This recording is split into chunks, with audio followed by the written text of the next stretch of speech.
Hello all! అమ్ము రాజ్య Telugu story వరల్డ్‌కు స్వాగతం.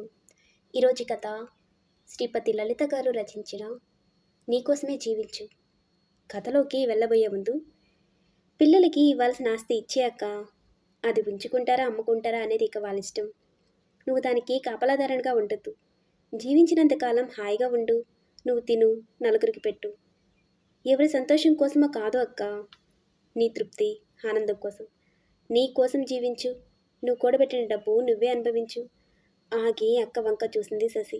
తను అంటున్న దానికి కోపం వచ్చిందేమో అనుకుంటూ. ఇక కథలోకి వెళ్ళిపోదామా?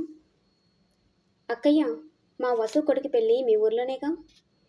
నేను 2 రోజుల ముందు నీ దగ్గరికి వస్తా. ఎన్నాళ్ళైందో నీ దగ్గర ఉండి, ఉత్సాహంగా చెప్తుంది శశి.